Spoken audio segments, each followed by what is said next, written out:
Hello students, welcome to the channel. तो जैसा कि आप सभी को पता है कि हम डिस्कस कर रहे हैं कि कॉस्ट अकाउंटिंग का जो हमारा चैप्टर है reconciliation of cost and financial account, उसमें रिकंसिलेशन किस तरह से परफॉर्म किया जाएगा।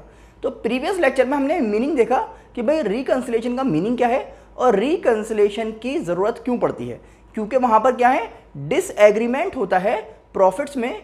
दो तरह के प्रॉफिट्स हमारे पास होते हैं, एक होता है कॉस्टिंग का प्रॉफिट और एक होता है फाइनेंशियल अकाउंट्स का प्रॉफिट। और क्योंकि इनके बीच में रीजंस हैं डिसएग्रीमेंट के लिए, उनकी वजह से ये दोनों ही प्रॉफिट्स अलग अलग आते हैं। तो इन दोनों ही प्रॉफिट्स को रिकंसाइल किस तरह किया जाएगा और मिलाया किस तरह जाएगा और बैलेंस किस तरह किया जाएगा, ये आज हम सीखेंगे। तो देखिए, हमें क्या समझना है, हम आज स्टार्ट कर रहे हैं इसका केस नंबर 1।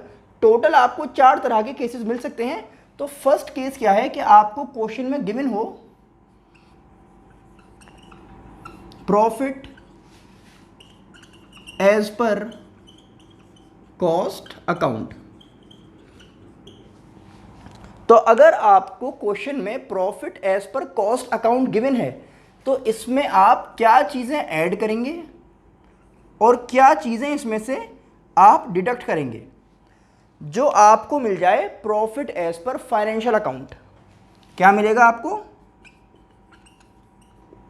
प्रॉफिट एज पर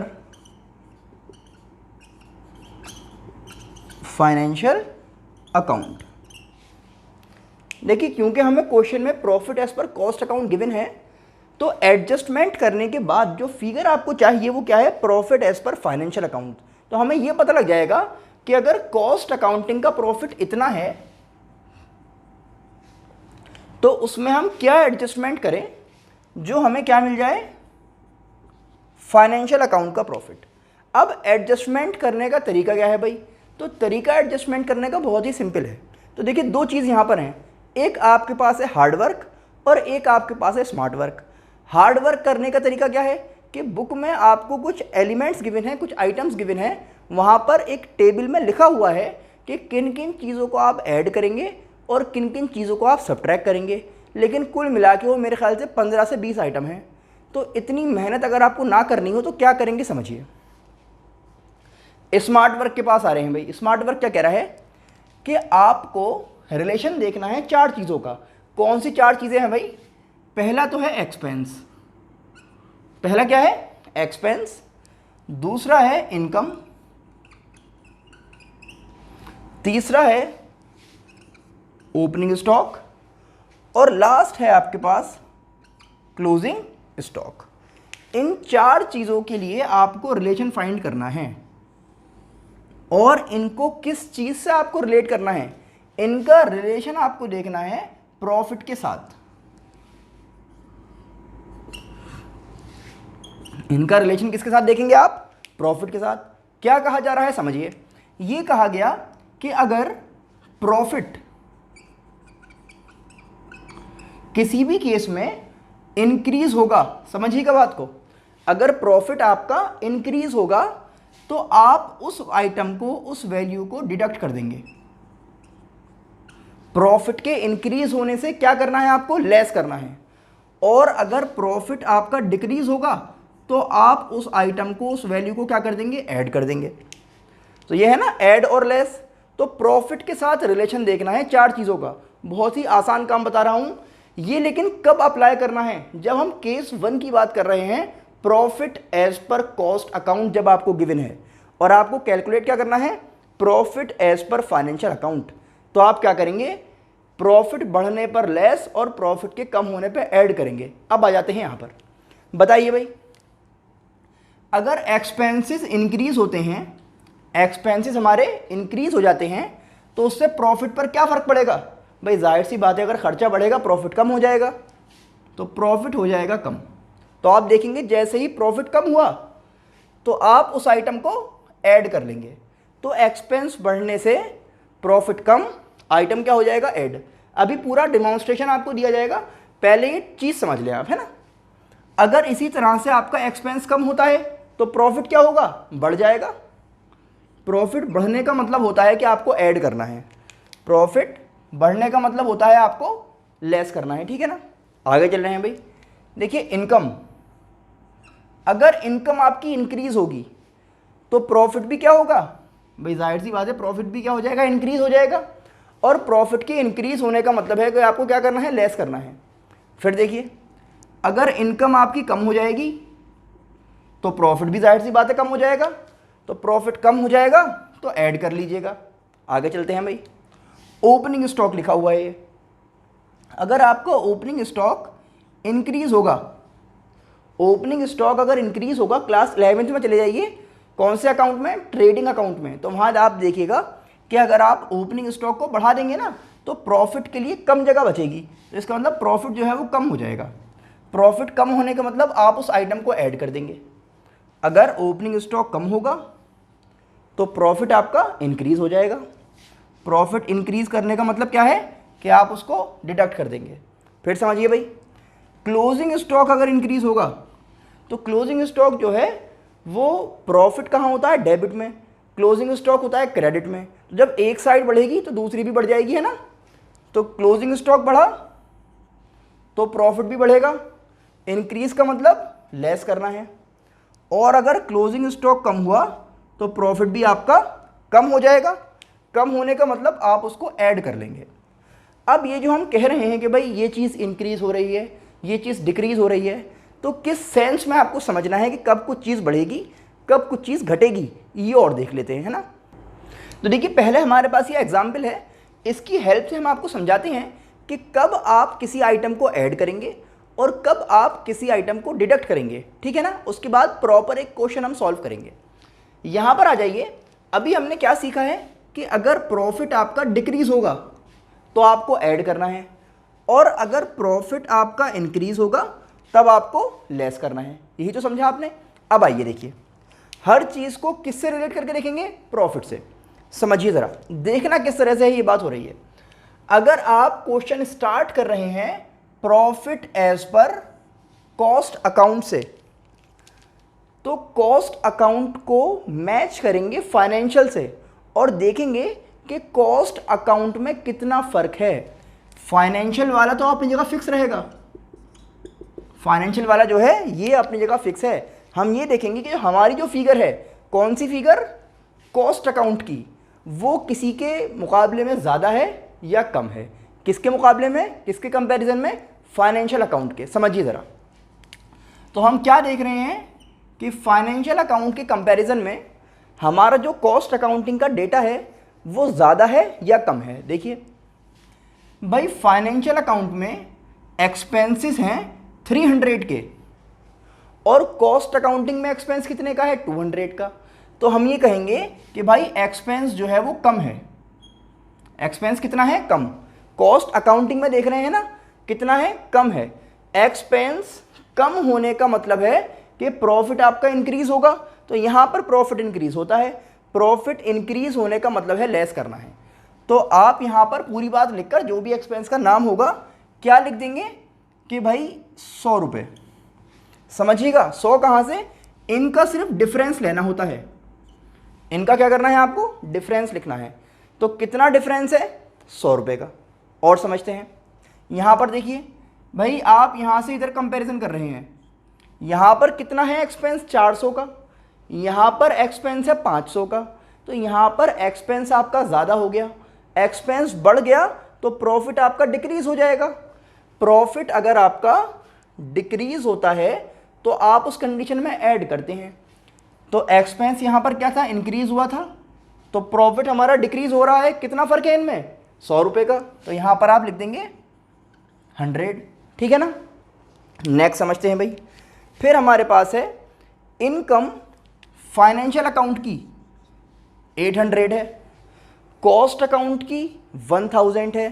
तो हम ये कहेंगे भाई इनकम जो है वो ज़्यादा है। इनकम क्या है, ज़्यादा है। इनकम के ज़्यादा होने से प्रॉफिट भी तो ज़्यादा हो जाएगा, और जब प्रॉफिट आपका इंक्रीज होगा तो लेस किया जाएगा। कितना लेस करना है, 200, क्योंकि डिफरेंस कितना है, 200 का। फिर बात चलते हैं आगे। देखिए भाई, फाइनेंशियल में कितना है, 900, कॉस्ट में कितना है, 600। किसकी बात हो रही है, इनकम की। तो हम कह रहे हैं भाई इनकम क्या है, कम। इनकम के कम होने से प्रॉफिट भी कम हो जाएगा। कम होते ही क्या कर देंगे आप, इसको ऐड कर लेंगे। कितना इनका डिफरेंस, डिफरेंस कितना है 300 का। आगे बात चल रही है, देखिए भाई ओपनिंग स्टॉक फाइनेंशियल में 100 है, कॉस्ट में 300 है, ओपनिंग स्टॉक ज़्यादा है, ओपनिंग स्टॉक के ज़्यादा होने से प्रॉफिट क्या हो जाएगा, कम हो जाएगा, अभी बताया। तो ओपनिंग स्टॉक के ज़्यादा होने से प्रॉफिट क्या हो जाता है, कम। प्रॉफिट कम का मतलब होता है, ऐड कर लीजिए इनका डिफरेंस यानी कि 200, सही है ना। आगे चलते हैं, देखिए ओपनिंग स्टॉक फाइनेंशियल में 200 है, कॉस्ट में 150 है, ओपनिंग स्टॉक कम है, ओपनिंग स्टॉक के कम होने से प्रॉफिट बढ़ गया होगा। तो अगर हम कह रहे हैं कि प्रॉफिट बढ़ गया है तो लेस कर लीजिए, कितना लेस कर लेंगे, 50 रुपीज़, ठीक है ना। आगे बात चलते हैं, देखिए आगे क्या हो रहा है। फाइनेंशियल अकाउंटिंग में क्लोजिंग स्टॉक 400 का है, कॉस्ट अकाउंटिंग में क्लोजिंग स्टॉक 700 का है। क्लोजिंग स्टॉक जो है वो ज़्यादा है, क्लोजिंग स्टॉक के ज़्यादा होने से प्रॉफिट भी ज़्यादा हो जाएगा। तो प्रॉफिट क्योंकि ज़्यादा हो रहा है तो ज़्यादा का मतलब है लेस करना है, कितना लेस करना है, 300, ठीक है ना। लास्ट समझते हैं, फाइनेंशियल में क्लोजिंग स्टॉक 1000, कॉस्ट अकाउंटिंग में क्लोजिंग स्टॉक 800। तो हम ये कह सकते हैं कि क्लोजिंग स्टॉक कम है, कम होने से प्रॉफिट भी डिक्रीज होगा, प्रॉफिट जैसे ही डिक्रीज होगा तो ऐड करना पड़ेगा, कितना ऐड करेंगे, 200। अब आपको कुछ नहीं करना, इनका सम करिए और इनका सम करिए। तो ये कितने हो गए भाई, 400 और 400, ये हो गए 800। तो क्या करना है, 5000 में 800 ऐड कर लेना और इसी तरह इनका सम कर लो भाई। तो 300 300 600, ये होगा 650। तो क्या करना है, 5000 प्लस 800 यानी कि 5800, इसमें से माइनस करना है 650 को। तो कितना आ गया, 0 5 1 5 5150।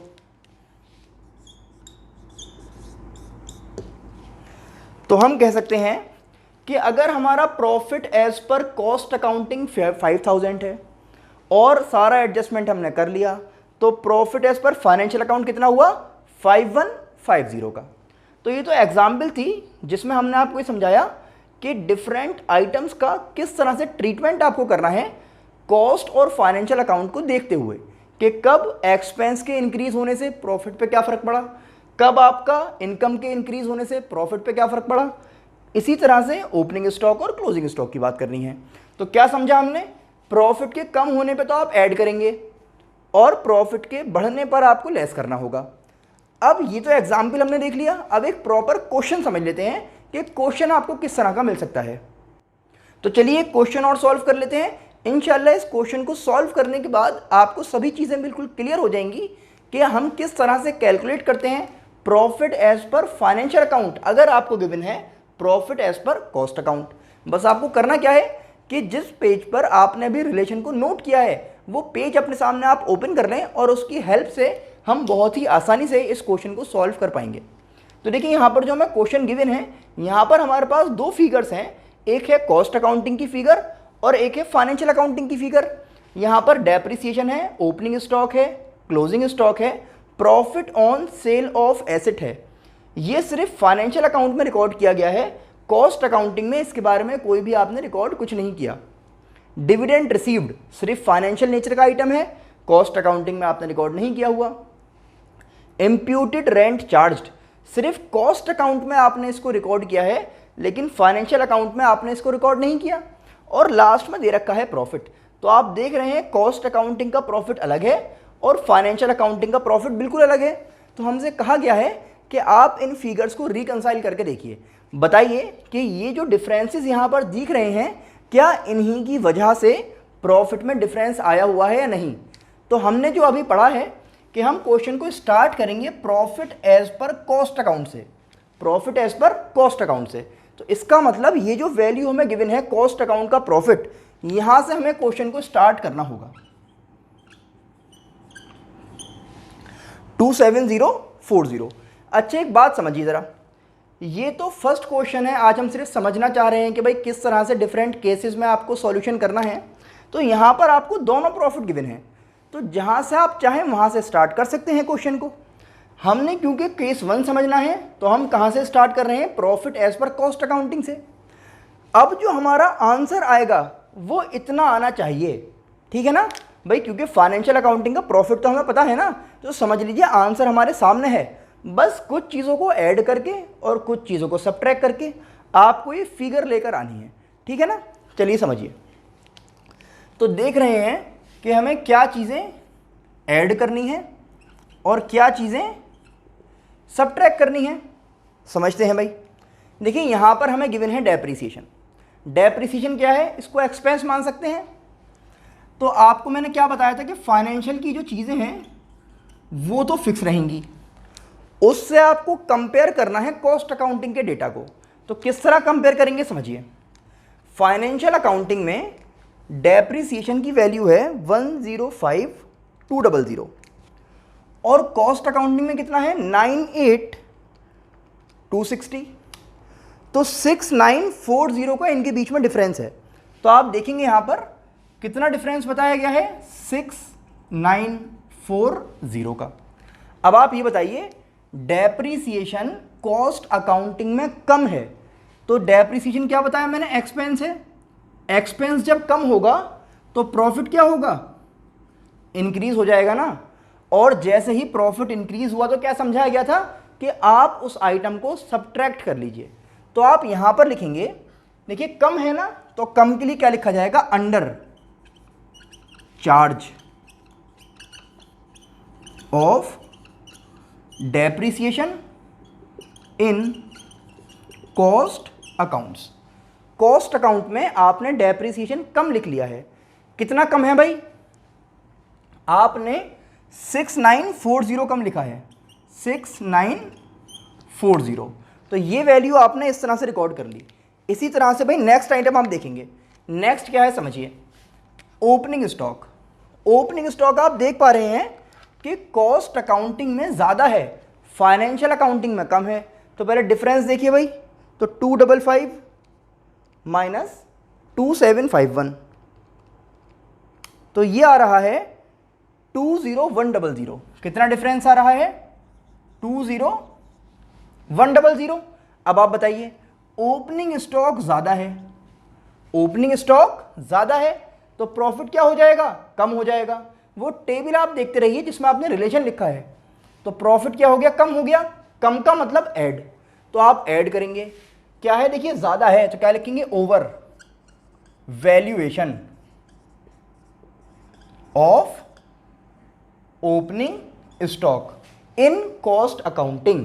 कितना ज़्यादा है भाई, 20100 का, 20100। नेक्स्ट आइए, क्लोजिंग स्टॉक की बात हो रही है, तो यहां पर लिखा हुआ है 187500 और यहां पर है 182180। तो 5320 का डिफरेंस यहां पर आ रहा है, 5320 का डिफरेंस यहां पर आ रहा है। आप देखेंगे कि यहां पर फाइनेंशियल अकाउंटिंग में ज़्यादा है और कॉस्ट अकाउंटिंग में क्या हो रहा है, कम है। तो हम ये कह सकते हैं कि कॉस्ट अकाउंटिंग में क्लोजिंग स्टॉक जो है वो कम है। क्लोजिंग स्टॉक के कम होने से अभी आपने लिखा है कि प्रॉफिट भी क्या हो जाएगा, कम हो जाएगा। कम का मतलब ऐड, क्या है, कम है तो आप लिखेंगे under valuation of closing stock. कितना फर्क है भाई, 5320 का, सही है ना। चलिए आगे समझ लेते हैं भाई। आगे बात हो रही है profit on sale of asset. यहां पर रिकॉर्ड किया गया है, यहां पर नहीं है, तो यहां पर नहीं है तो मैं इसको जीरो लिख लेता हूं। भाई नहीं है तो जीरो कह लो, उससे फायदा क्या होगा कि आप ये कह पाएंगे कि यहां पर ये प्रॉफिट को हम इनकम कह सकते हैं। तो हम ये कह पाएंगे कि यहां पर इनकम जो है वो कम है, यही तो हो रहा है भाई, ये इनकम तो है प्रॉफिट। तो अगर मैं इसको कह दूं कि यहां पर इनकम कम हो रही है तो यहां पर प्रॉफिट भी क्या हो जाएगा, कम हो जाएगा। और कम का मतलब क्या होता है, ऐड।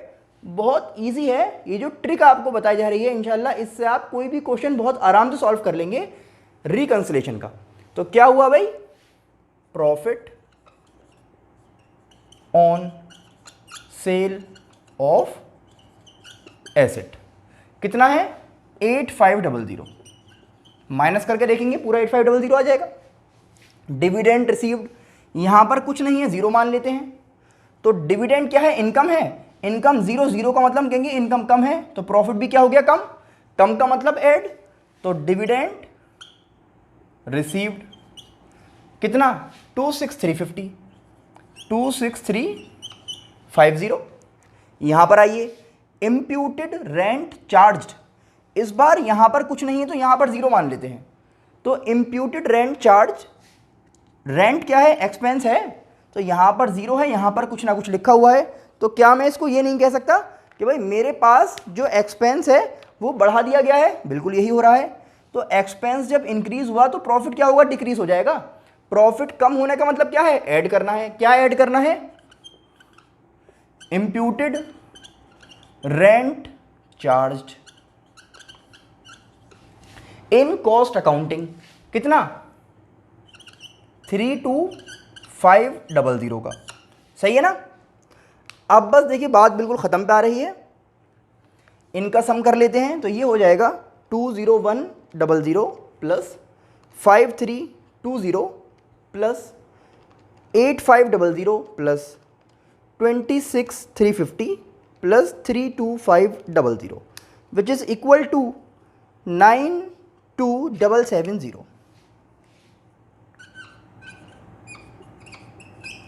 तो ये आ गया 92770। अब बात ख़त्म कर लेते हैं भाई, क्या लिखा हुआ था, ऐड। तो 92770 प्लस 27040 माइनस 6940, ये आ रहा है 112870। जैसे ही आपको ये फिगर यहाँ पर लिखी हुई दिखेगी तो आपको हो जाना चाहिए बहुत ज़्यादा खुश, क्योंकि इसका मतलब ये है कि हमारा जो आंसर आया है profit as per financial account 112870, वो बिल्कुल सेम मैच हो रहा है हमारे क्वेश्चन में जो फाइनेंशियल अकाउंट का प्रॉफिट है उससे, कितना 112870। तो अब आपने यहाँ पर देख लिया है कि किस तरह से आप कैलकुलेट कर पाएंगे profit as per financial account जब आपको गिवन होगा profit as per cost account.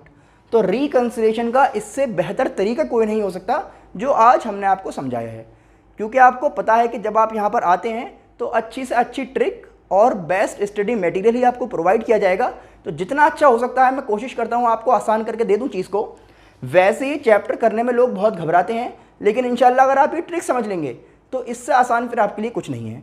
लेकिन अभी बात समझिएगा, अगर मुझे ये फिगर ना पता होती तो फिर मुझे पता कैसे लगता कि मेरा क्वेश्चन सही है या गलत है। तो हम क्या करते हैं उस केस में कि जब आगे बड़े क्वेश्चंस आपके पास आएंगे तो पहले हम इसको कैलकुलेट करते हैं प्रॉफिट एंड लॉस अकाउंट बना के। और सपोज कीजिए कि मुझे ये वाली फिगर गिवन ना होती, तो फिर वही बात, फिर मुझे ये कैलकुलेट करना होता कॉस्ट शीट बना के। और फिर जब लेंदी वाले क्वेश्चंस की हम बात कर रहे हैं, वो क्वेश्चन जो एग्जाम में आते हैं स्पेशली, जब हम वहाँ तक पहुँचेंगे तो हम आपको ये बताएंगे कि किस तरह से आपको पहले फाइनेंशियल अकाउंट का प्रॉफिट भी निकालना है, आपको कॉस्ट अकाउंटिंग का प्रॉफिट भी निकालना है, और फिर जब दोनों प्रॉफिट आ जाएंगे और उनके बीच में क्या होगा, डिसएग्रीमेंट, तब आपको फिर रिकंसिलिएशन स्टेटमेंट बनाना होगा। और आप ये दिखा पाएंगे कि मेरा ये वाला आंसर भी बिल्कुल सही है, मेरा ये वाला प्रॉफिट भी बिल्कुल सही है, जो डिफरेंस था वो इन वैल्यूज़ की वजह से आया था, और ये हमने यहाँ पर रिकंसाइल करके दिखा दी। आई होप आपको समझ आया होगा कि किस तरह से प्रिपेयर किया जाता है reconciliation statement when profit as per cost account is given. तो जो आपने भी ट्रिक लिखी है ना, ध्यान रखिएगा वो कब काम करेगी, जब आपको क्वेश्चन में ये गिवन होगा। तो आज का बस छोटा सा रिकैप आपके लिए इतना है कि भाई प्रॉफिट के कम होने पर क्या करोगे, ऐड करेंगे, प्रॉफिट के इंक्रीज होने पर क्या करोगे, डिडक्ट कर देंगे, और कुछ नहीं करना, ठीक है ना। तो अब आपको करना क्या है, इसकी प्रैक्टिस कीजिए, अपने फ्रेंड्स को ज़रूर शेयर कर दें, चैनल को सब्सक्राइब करना बिल्कुल भी ना भूलें। हम मिलते हैं आपसे नेक्स्ट लेक्चर में एक नए केस के साथ। Till then keep sharing, keep learning, thanks for watching.